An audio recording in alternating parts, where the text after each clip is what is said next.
கேள்வி இருந்துச்சுல, இவங்கள்ட்ட நான் என்னன்னு சப்ஸ்கிரைப் பண்ணுங்கள், பெல் பட்டன் நாட்டுங்க அப்படின்லாம் சொல்லாதது காரணம், அபூபக்கருக்கு நான் நல்லது நினைக்கிறேன்னா அவங்களுக்கு நான் நல்லது நினச்சா போதும்.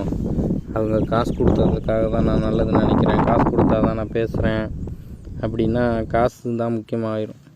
எனக்கு என்றைக்குமே காசு முக்கியம் இல்லை.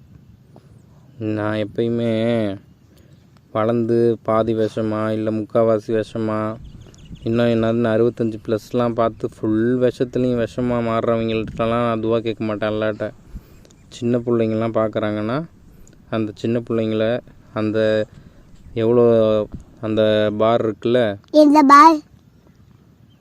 கேண்டிலோட பார், கேண்டில் இவ்வளோ ஹைட்டில் இருக்குது, இத்தனை பர்சன்டேஜ் வந்து சின்ன பிள்ளைங்கள்லாம் பார்க்குறாங்கன்னு இருக்கும்போது அவங்கள பார்க்கும்போது நான் காட்டுறேன் அந்த கேண்டில் எப்படி இருக்குன்னு. அது எத்தனை நான் உனக்கு ஏற்கனவே தான் காட்டியிருக்கேன், நீ மறந்துட்ட. அது மாதிரி சின்ன பிள்ளைங்க பார்க்குறாங்கன்னா அவங்கள்ட்ட நான் பார்க்கும்போது நினைக்கிறது என்னென்னா, நல்லா இவங்க பியூராக வந்தவங்க அபூபக்கரை வீணாக்கின மாதிரி இவங்களையும் வீணாக்கிடக்கூடாது, அவங்கள பியூராக வச்சிருன்னு மட்டும்தான் கேட்பேன். அதனால் அப்படி நினைக்கும் போது அவங்கள்ட்டேருந்து காசு வாங்கிக்கணும் அப்படின்னு நான் நினைக்கிறேன். நடிக்கிறவனுக்கும் எனக்கும் என்ன வித்தியாசம்? மேக்கப் போட்டு பல பலன்னு அதுக்கெல்லாம் ரொம்ப கஷ்டம்டா. கெட்டவனாகிறது ரொம்ப ஈஸி. நான் வெளியில் எல்லா தப்பையும் என்னதுன்னு காட்டிக்கிறது காரணம் என்ன நீ கெடுக்கிறேன்னு வச்சுக்கலாம். என்ன சொல் நல்லவனாகணுமா? அதுக்கு எவ்வளோலாம் கஷ்டப்படணும் அந்த குழந்தைங்கள்லாம் பார்த்தியா அந்த வீடியோவில்? அதுக்கு எல்லாமே என்னது பாதி பேர் செத்து அவங்களுக்கெல்லாம் அவ்வளோ ரோட்லேயே என்னதுன்னு வெயில் அப்படியே தூங்குறாங்க. அது மாதிரி ஒரு கூட்டமே ஒரு உலகத்தில் யாருமே உதவாமல் அதுக்கு என்னதுன்னு எவ்வளோ முஸ்லீம் கண்ட்ரிஸ் என்னதுன்னு இப்போ அழியுது. துபாயெல்லாம் பணத்தில் ஊர் சுற்ற வரவங்களுக்கெல்லாம் காசு செலவு பண்ண முடியும். இப்படி ஒரு கூட்டத்தை என்னது முஸ்லீமே இல்லாமல் அந்த கூட்டத்தை அழிக்கணும்னு அந்த அழிக்கும் போது எல்லோரும் வேடிக்கை பார்க்குறாங்களே, அந்த மாதிரி அழிக்கிறதுக்கு வெறி பிடிச்ச நாய்ங்க என்னதுன்னு சாப்பாடை தேடி வர மாதிரி நல்லவனா அவனை அழிக்கிறதுக்கு வருவாங்க. ஈஸி கிடையாது, வார்த்தை கிடையாது. நல்லவனா அப்படிங்கிறது வெறும் வார்த்தையில் வாழ்கிறதில்ல, வாழ்க்கையில் வரணுன்னா அதுக்கு ரொம்ப கஷ்டம், ரொம்ப நிறையா பொறுத்துக்கணும்.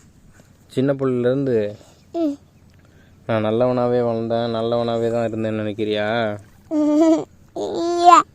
ஒவ்வொரு தப்பையும் அதை என்ன எப்படின்னு பார்த்ததுக்கு அப்புறம் தான் அந்த தப்பு இவங்கெல்லாம் தப்பை நல்லா ஜாலியாக இருக்கணுன்றதுக்காக செய்வாங்க. அந்த தப்பை இந்த தப்பு எப்படி, ஏன் இப்படி தப்பு, இது ஏன் இவ்வளோ தூரத்துக்கு, அதில் வந்து சிகரெட்டு குடிக்கிறது, கஞ்சா, இதெல்லாம் வந்து நம்மளே அழிச்சிக்கிறது. மற்றபடி பொம்பளை அவள் நம்மளை அழிக்கிறது எந்த விதத்துலேயும் அப்படியே சுகமாக இருக்கும். அது எப்போ வந்து சோகமாக மாறும்னா அவள் சுயநலத்துக்கு நக்குனது போகணும்னு அடுத்ததை நக்கிறதுக்கு போவாளே. ஒருத்தனை நாசமாக்கி ஆக்கிற வரையும் ஆக்கியாச்சு, அவன்கிட்ட இருக்க பணத்தை உறிஞ்சாச்சு, அவன்கிட்ட இருக்க நல்ல ரத்தத்தை உறிஞ்சாச்சு, அவனை நல்லவனை இருக்கிறதா உறிஞ்சாச்சுன்னு உறிஞ்சி தூக்கி போட்டு போனதுக்கப்புறம் தான் அவளுக்கு எவ்வளோ பண்ணிட்டாளுங்கன்னு புரியும். இந்த வயசில் புரியாது உனக்கு. ஒவ்வொரு வயசில் ஒரு ஸ்டேஜ் வரும். அந்த ஸ்டேஜில் ஒவ்வொரு விதமாக என்னதுன்னு இந்த உலகம் ஒன்று மாற்றும், ஒவ்வொரு விதமாக உனக்கு எடுக்கும். அப்படி கெடுக்கும் போதெல்லாம் ஞாபகம் வச்சுக்கணும், அப்பான்னு ஒருத்தர் இருந்தால் அவன் எந்த காசுக்காகவும் நம்மள்கிட்ட பேசலை, எந்த விதத்துலையும் நீ எனக்கு சோறாக்கி போடுவேன்னு நான் அவன்கிட்ட பேசுகிறேனா? இல்லை நல்ல ஹோட்டலில் போய் சாப்பாடு வாங்கி கொடுப்பேன்னு பேசுகிறேனா? இல்லை எனக்கு ஒரு அப்பா இருந்தானே, ஒரு நேரம் கூட ஒரு நிமிஷம் கூட என்ன இதுன்னு ஒரு பிள்ளைய பெற்றோம், அந்த பிள்ளைக்கு என்ன இதுன்னு பசிக்கும்னு நினைக்காம வாழ்ந்தானே, அவனை மாதிரி நான் என்ன அவனை மாதிரி ஒரு அப்பனானா? இல்லை. அவன் எவனெல்லாம் தப்பாக இருந்தானோ அவனை பார்த்துக்குவேன். எல்லா விதத்துலேயும் அவன் பச்சையாக நடிக்கிறான்னு புரியும். அவனோட மனசை, அவனோட உண்மையான ரூபம் புரிஞ்சிடும் கொஞ்ச நேரத்தில். ஏன்னா பல பேர்கிட்ட நொந்தவன் ஏமாந்தவன் ஈஸியாக கண்டுபிடிக்க முடியும். அப்படி தெரிஞ்சுட்டு அவன் நடிக்கும் போதெல்லாம், ஆமாங்க நீங்கள் நடிக்கிறீங்க பாருங்க, அப்படி நடிக்கிறீங்க, சூப்பராக நடிக்கிறீங்க, நானே ஏமாந்துட்டேங்கன்னு ஒத்துக்கணும். ஏன்னா அப்போ தான் அவனுக்குள்ளே இருக்க சைத்தான் சரி நம்ம ஏமாற்றிட்டோம், நம்ம தான் ஜெயிச்சிட்டோன்னு தோணும். ஆனால் ஒரிஜினலாக உண்மை என்னன்னா அவன் என்னை ஏமாற்றலை, அவனையே அவன் ஏமாற்றிட்டான். உங்கள் அம்மாவும் அப்படி தான், அப்படியே கதை சொல்லுவா பாரு. அவள் மெச்சூரிட்டிக்கு என்ன இது 2000 பிறந்து இவளுக்கு என்னன்னு இவ்வளோண்டு பார்த்து இவளுக்கு இவ்வளோ திறமையாக நடிக்க தெரியும்னா, இவளுக்கு முன்னாடியே பிறந்து முன்னாடியே அனாதையாக வாழ்ந்து எந்த தப்பையும் என்ன இதுன்னு எல்லாத்தையும் அனலைஸாக பார்த்து ஒவ்வொரு பொய்யையும் என்ன இதுன்னு சரிங்க நீங்கள் சொல்கிறது தான் உண்மை அப்படின்னு நம்பி அப்படியே ஏமாந்த மாதிரியே ஒத்துக்கிட்டு ஒரு நாளும் மொதல் தடவை அவள் பார்வையில் தப்பான பொம்பளை. ஏன்னா ரூல்ஸ் அப்படி தான், விதி அப்படி தான். தப்பாக வாழ்ந்த ஆம்பளைக்கு தப்பான பொம்பளை தான் கிடைப்பா. குரான்ல எல்லாம் சொல்கிறது என்னன்னா, விபச்சாரம் பண்ண ஆணுக்கு விபச்சாரம் பண்ண. ஆமாடா, நானும் தப்பானவன் தான். நான் நல்லவன்லாம் எவ்வளோ தப்புனா, சிகரெட்லாம் கீழே இருக்குன்னா அதை ஏன் நம்ம எடுத்து வாயில் வச்சு ஊதுனா, அவன் ஊதுனா புகை வருது, நான் ஊதுனா ஏன் புகை வர மாட்டேங்குதுன்னு ஃபஸ்ட்டு தடவை அதை தப்புன்னா இவங்க நினைக்கிற மாதிரி தப்பு கிடையாது, நீ நினைக்கிற மாதிரி தப்பு கிடையாது, ஏன் அதுலேருந்து புகை வருது, எப்படி புகை வருதுன்னு டெஸ்ட் பண்ணுறது. அதனால என்ன கிடைக்கிது, எனக்கு ஒரு ஹான்ஸு இந்த அவங்க வாயில் வச்சு திணிச்சுக்கிறாங்களே அது பிடிக்கவே பிடிக்காது. வாயில் இப்போ கீழே கிடந்த ஒன்று எடுத்து தலைவாணி மாதிரி சின்னதாக கூலிப்பு ஹான்ஸுன்றதாங்களே அது மாதிரி எனக்கு பிடிக்கவே பிடிக்காது. ஏன்னா அது வச்சா எனக்கு வாந்தி வரும், வாயெல்லாம் எரியும், அதனால எனக்கு பிடிக்காது. ஆனால் என் கூட ஒருத்தர் வயசானவர், அவனுக்கு எப்படி இருந்தாலும் 54 55 இருக்கும், ஹிந்திக்காரன். அவன் போடக்கூடாது, எனக்கு பிடிக்கலனாலும் பரவாயில்ல கொடுங்க, நீ அப்படி சாவாத, நானும் என்னன்னு கெட்டவன் தானே அதையும் வாங்கி நானுமே என்னன்னு போடுவேன். ஏன்னா அது தப்பை அவனை பாதியாக குறைக்க. அது ஊதுறது இவங்களுக்கு எரிக்கணும்னு ஒரு கோவம் உச்சிக்கு வரும். இவ்வளோ தப்பாக இருக்காங்க இவங்கள ஏன் எரிக்காமல் விடணுன்னு. அதுக்கு பதிலாக என்னை எரிச்சிக்கும் போது சரி காம்ப்ரமைஸ், பொறுமையாயிரு, நீயே எரிஞ்சு போய்க்கோ. ஆனால் அல்ல, நான் 2 பேரை என் கண்ணு முன்னாடி தானே 2 உயிரை பார்த்தேன். அம்மாரும் அப்துல்லாவும் அவங்கள அப்பாவோட கையால் தானே என்னன்னு உயிரை. என் அம்மா பார்க்கல, அப்துல்லாவை பார்த்தேன். அப்துல்லா பார்த்தியா இல்லையா? எப்படி வெளியில் வந்தான் உயிரோட 20 மாதம். ஒரு மாத்திரை எப்பயுமே நான் உன்னை ஆஸ்பத்திரிக்கு எப்போயாவது நான் கூட்டிகிட்டு போயிருக்கேன்னா, ஏதாவது டாக்டர்கிட்ட போய் டாக்டர் அவங்க எப்போ அபூபக்கர் என்னதுன்னு போய் ஆஸ்பத்திரிக்குன்னு என்னது இந்த அவங்க அம்மா இருக்காளே அந்த கொம்மா என்னது வேகமாக கொண்டு போய் நைட்டு ஃபுல்லாக கண்ணு முழிச்சவன் 1/2 மணி நேரம் தூங்கிக்கிறேன்றதுக்குள்ளே அவதியாக கொண்டு போய் சேர்த்தாவுன. அப்போ பேசுனாங்க பார், நீங்கள் சொகத்துக்கு படுப்பீங்க, இங்கே என்ன மயிருக்கு வந்தீங்கன்னு அந்த மாதிரி நினச்சி வாழ்ந்தவன் பேசினவனுக்கு டாக்டர் புண்டையா நான் நினைக்கவும் இல்லை. அப்படி டாக்டர் என்னதுன்னு அவசியமும் இல்லைன்னு இத்தனை நாளில் நான் ஒரு தடவை கூட, அதுக்கு தான் நான் எந்த நாள்லையும் உனக்கு நான் ஒரு நேரம் சோறு விட்டுறேன் தெரியுமா, அந்த சோறே உனக்கு மருந்தாகும். நான் உனக்கு என்ன இதுன்னு தண்ணி கொடுக்குறேனே அதுவுமே மருந்தாகும். நல்ல எண்ணமாக இருந்தால் இவங்க எல்லாம் என்னன்னு போய் எத்தனை தடவை டாக்டர்கிட்ட கூட்டிகிட்டு போயிருக்காங்க ஒன்று நான் விட்டு. ஒரு தடவை கூட நான் என்ன டாக்டர்கிட்ட கொண்டு போய் அவனை விட்டது இல்லையே. என்னோடய பிள்ளைங்க இதை எப்படியாவது காப்பாற்றுங்க, இவனுக்கு காய்ச்சல் அடிக்குது, இல்லை மூக்கில் ஒழுகுது, இல்லை என்னதுன்னு இவனுக்கு இப்படி ஆயிடுச்சுன்னு எந்த டாக்டரையும் நம்பணும்ல. சாவ வரைக்கும் என் பணம் கூட டாக்டர்கிட்ட போகக்கூடாதுன்னு தான் நினச்சி வாழ்கிறவன். ஏன்னா அவங்க காசுக்காக, நான் எப்படி காசுக்கு வண்டி ஓட்டுறனோ அது மாதிரி காசுக்காக வாழ்கிறவங்க. எப்படி உடம்பை நான் என்னதுன்னு வெறும் அரிப்புக்காக பார்க்குறவன் இல்லையோ, அப்படி அரிப்புக்காக பார்த்துருந்தா 2 உயிரை நான் என்னதுன்னு பெத்த சேஃபாக வெளியில் வந்திருக்காது. பிரசவம் பார்க்கும்போது ஒருத்தி நம்பி தான் ட்ரெஸ்ஸை கழட்டிட்டு படுக்கிறா. அப்படி இருக்கும்போது தப்பாக நான் தொட்டிருந்தேன், இல்லை தப்பாக நான் பார்த்துருந்தேன்னா அங்கே குழந்த பிறந்திருக்காது, அவள் செத்து போயிருப்பாங்க 2 பேர் உயிரும். அந்த அவங்க பொம்பளையோட உடம்பு எப்படி இருக்கு அப்படின்னு இவங்க பார்க்குறாங்க பாரு. அந்த மாதிரி நான் பார்த்துருந்தேன்னா அப்துல்லா நல்லபடியாக பிறந்திருப்பான்னு நினைக்கிறியா? வாய் திறந்து சொல்லுங்கள். அப்போ நான் நினச்சது துடிக்கிறான்னா அவ்வளோ கஷ்டத்தையும் நான் எப்படி துடிப்பாளோ அதை நான் நினச்சேன். இந்த மாதிரி நமக்கு என்ன இதுன்னு துடிச்சிச்சுன்னா, நமக்கு வலிச்சிச்சுன்னா எப்படினானா அந்த பொம்பளையாக வாழ்ந்தவ ஒரு பெத்த பிள்ளைய எப்படி போட்டுட்டு எப்படி கேவலமாக வாழணுமோ, எவ்வளோ தூரத்துக்கு அதில் எவ்வளோ போய் எவ்வளோ நடிப்பு சரிங்க, உண்மை எவ்வளோ தான் வருன்றதுக்கு என்னையே அழிச்சேனா. இவ எவ்வளோ மோசம்னு தெரியும். ஆவடியில் நம்ம வாழ்ந்துட்டு இருந்தோமே, அப்போ எல்லாமே தெரியும். அப்படி இருந்தும் சரி பொறுத்துக்கிட்டது.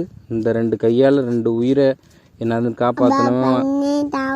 ஒரு உயிரை அனாவசியமாக எடுத்துட்டா இந்த உலகத்தையே தண்ணி தாகம் தானே, பொறுத்துக்கோ. இதை விட நிறைய உன்னை கொடுமைப்படுத்துவாங்க. ஏன்னா ஒரு காலத்தில் இவங்களெல்லாம் நான் பேசுகிறேன்ல, அதுக்கு மன்னிப்பு கேட்கணும்னு நினைக்கிறேன் ஒவ்வொரு நிமிஷமும். ஏன்னா இவங்களெல்லாம் நான் திட்டினேன்ல, மன்னிச்சிருங்கன்னு கேட்கணுன்னு தோணுது.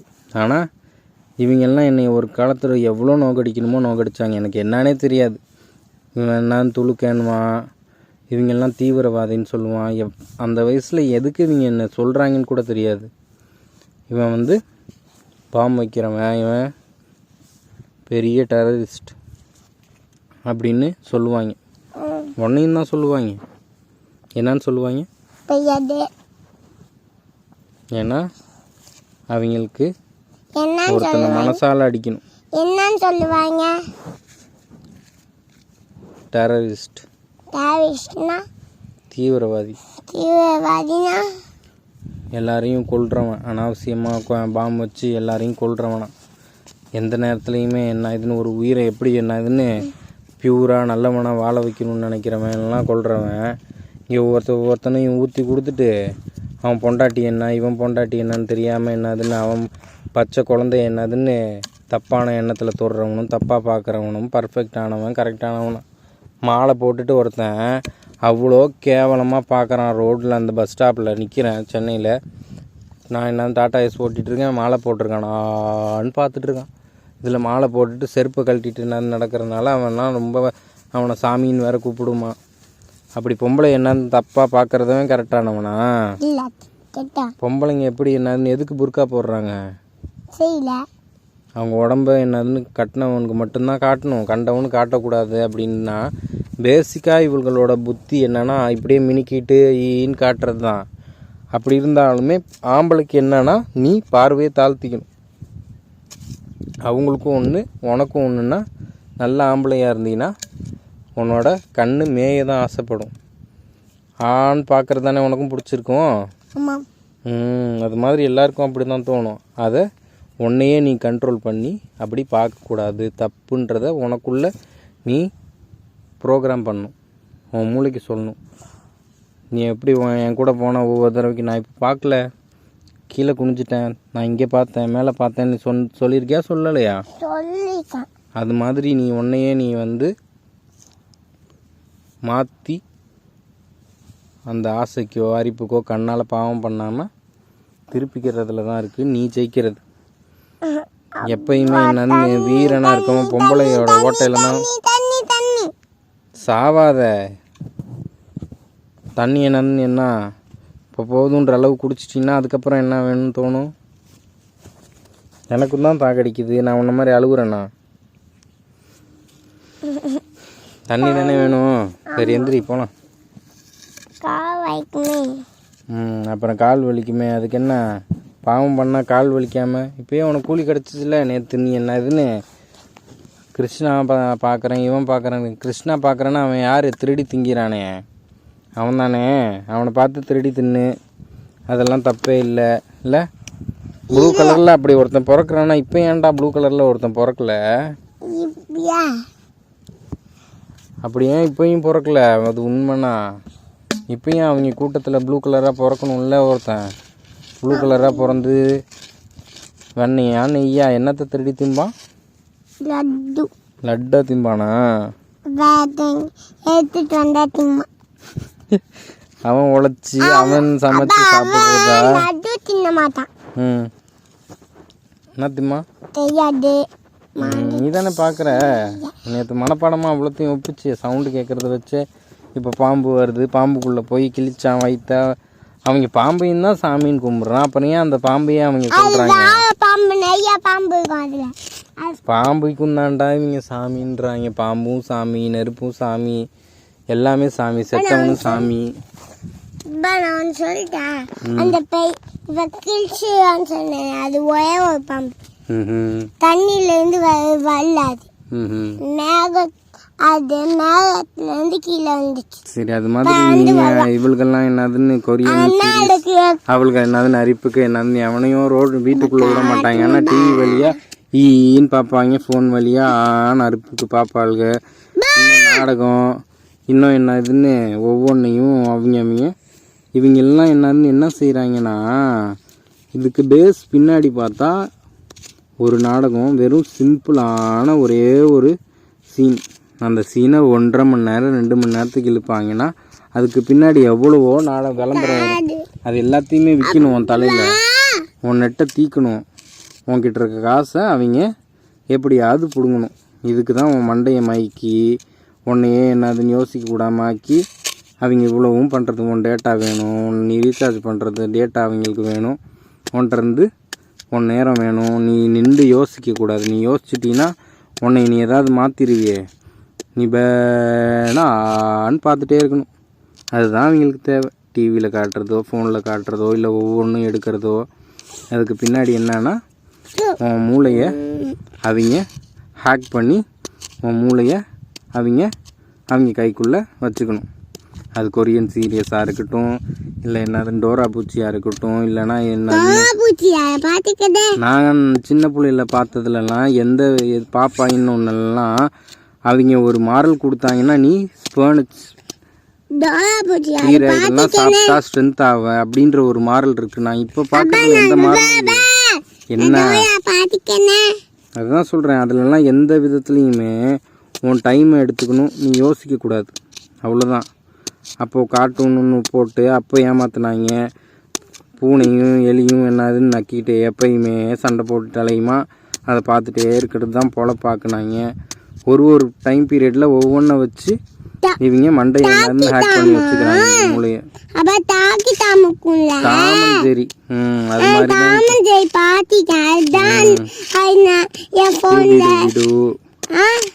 ஸ்கூபிடு சக்திமான், இன்னும் என்னன்னு கங்கா யமுனா சரஸ்வதி கோலங்கள் இதெல்லாம் இவங்க உட்காந்து பார்ப்பாங்க. எல்லாரும் பார்க்க வைப்பாங்க. என்னடா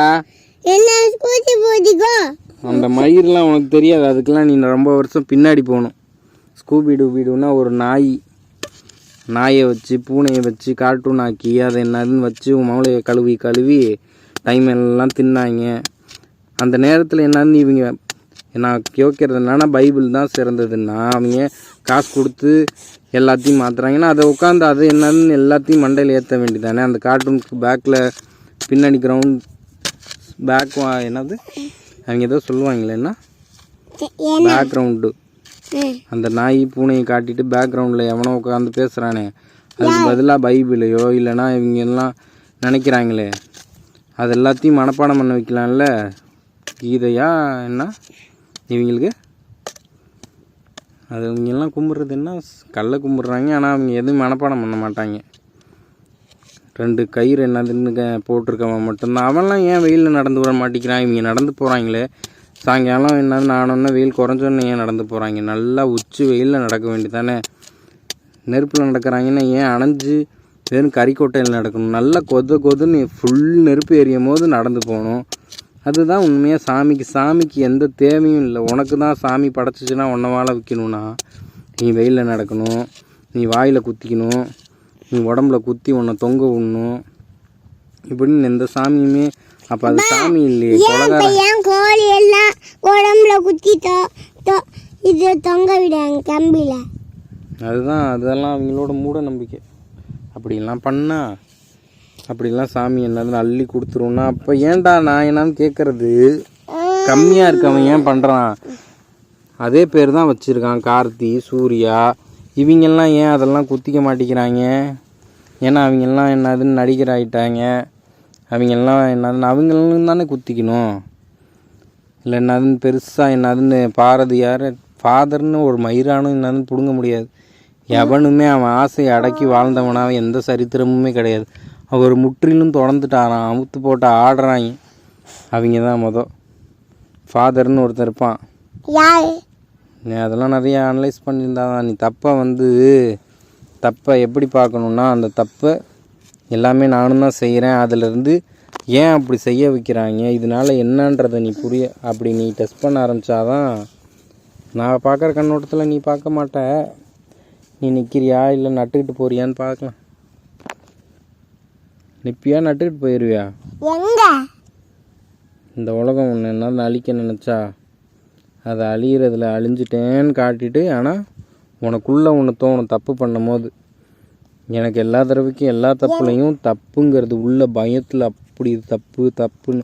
ஆனால் அவங்க முன்னாடி நீ என்ன 4 கோட்டரா, நான் 5 கோட்டரே குடிப்பேன்.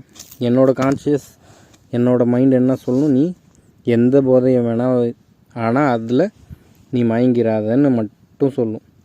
அவங்க முன்னாடி நீ எந்த சூழ்நிலையிலையும் போதை ஆகிட்ட. நான் ஆம்புலன்ஸ் ஓட்டும் போது ஒருத்தன் 1000 டெஸ்ட்டு 2Kவா, அவனை பார்த்து எனக்கு எப்பயுமே சிரிப்பு தான் வரும். உன் மூளைக்கே நீ என்னை இவ்வளோ போட்டு பார்க்குறேன்னா என்ன சீப்பு? நான் அந்த இலையெல்லாம் என்னதுன்னு சாப்பிட்டு ஓட்ட முடியுதா என்னால்? ஏன்னா அவங்கெல்லாம் அதெல்லாம் நட்டுக்குவாங்க போதைக்கு. நான் அதுலேயும் என்ன இதுன்னு எவ்வளோ டிராஃபிக்கில் ஓட்ட முடியுமோ அப்படி ஓட்டு, சைரன் போட்டு ஓட்டு, திடீர்னு வலை இப்படின்னு அவ்வளோ. ஃபஸ்ட்டு நாள் ஒருத்தன் யார், வினய், அவன் வந்தான். அவன்லாம் என்ன நீ எப்படி ஓட்டுறீங்களோ ஓட்டுங்கன்னு ஜென்ரலாக ஓட்டுறது. அதுக்கப்புறம் என்னதுன்னு ஒருத்தனை விட்டு ஒவ்வொரு நாளைக்கு ஒவ்வொரு விதமாக டெஸ்ட்டு. அதில் ஒருத்தன், அவன் பேர் ராஜேஷ். அந்த பேரில் நிறைய பேர் இருப்பாங்க. அவங்கெல்லாம் 2Kவெல்லாம் பார்த்தா எனக்கு என்னடா இப்படி இருக்கீங்கன்னு இருக்கும். அது வந்து நிறைய பேர் அந்த பேர் வச்சுக்குவாங்கடா. அந்த பேருக்கு மீனிங் என்னன்னு தெரியாது, அந்த பேருக்கு பேக்ரவுண்ட் என்னன்னு தெரியாது. உன் பேர் எனக்குள்ளே தண்ணியாக இருந்தது, நீ உயிராகிறதுக்கு முன்னாடி கீழே விழுந்தா அழுவ சிரிக்க தெரியாத மாதிரி எனக்குள்ளே இருந்த நீ தண்ணியாக அப்போயிலேருந்தே அபுபக்கர் நான் பார்ப்பேன். நான் 6 வருஷத்துக்கு முன்னாடியே பிறக்கிறதுக்கு முன்னாடி என்ன நினச்சேன், அபுபக்கர்னு ஒருத்தன் பிறப்பான், அவனை நான் இதுன்னு நல்லவனா வாழ்வேன் நம்பிக்கை தரவங்க மண்ணா பார்த்து பெற்றவளே. கூலி கேட்டு அவங்களுக்கு வாங்கி கூட அபுபக்கர், சரியா? நான் எல்லாத்தையுமே விட்டுட்டு போகிறது வலிக்குதா? தப்பு பண்ணால் வலிக்கதான்டா செய்யும். தப்பு பண்ணால் தண்டனை எல்லாருக்கும் கிடைக்கும். இத்தனோண்டு உயிராக இருந்தாலும் இவ்வளோ பெரிய உயிராக இருந்தாலும். நான் உன்னை என்னதுன்னு தப்பு பண்ணுன்னு சொல்லி நீயே எதுக்கு அழிப்புக்கு ஆசைக்கு போனி அவங்க பின்னாடி கூலி வாங்க தான் செய்வேன். எந்திரி போய் திரும்பி நான் ஒன்று மட்டும் எழுதி கொடுக்குறேன், எல்லா தப்பும் பண்ணுங்க, அதில் ஆனால் நீங்கள் ஜெயிச்சிருங்கன்னு மட்டும். இந்த உலகமே வேணாம், நல்லாவே நினைக்காம நான் வெறும் இந்த உலகத்துக்காக வாழ்ந்துட்டு போகிறேன்னா வாழ்ந்துட்டு போயிடலாம். அப்படிதான் அவங்க காஃபிலாம் வாழ்கிறாங்க. நீ அடிக்கிறது எல்லாத்தையும் பொறுத்துக்கிறேன், ஆனால் நான் எங்கே போய் சொல்லணுமோ அங்கே சொல்லுவேன். சொல்லி ஒவ்வொருத்தருக்கும் என்ன எனக்கு பண்ண துரோகத்துக்கு கூலி வாங்கி கொடுப்பேனோ வாங்கி. நான் தானே என்னன்னு நீ என்ன மயிரா? நான் சொல்லலான்னு பண்ணாம இருக்கியா? தப்பு பண்ணலையா? கையெடு மொதல். என் மேலெல்லாம் வைக்கிற அளவுக்கு தகுதி மயிரே கிடையாது. எனக்கு எந்த நாயும் தொட்டு பேசுறது கூட எனக்கு பிடிக்காது. மணிமாறன் ஒருத்தன் என்னை சேர்த்து விட்டானே, அவன்கிட்ட அந்த பொறிக்கு ஒரே நாளைக்கு நான் டிரைவிங்க்கு வண்டி ஓட்ட போனேன்னா அவன் தடவுறதுக்கு 1000 தடவை தொட்டு பேசுகிறான். இவன் சாவகாச புண்டையெல்லாம் அப்படி தான் இருக்கும். அவங்க சாவகாசிட்ட எல்லாத்தையும் வச்சுக்கோ ஈன்னு. எனக்கெல்லாம் இனிமேல் யாரும் தேவையில்லை, நீயும் தேவையில்லை. இனிமேல் நான் வாய் திறந்து மனசில் என்ன இருக்கோ அதை பேச போகிறதில்ல சாகிற வரைக்கும்.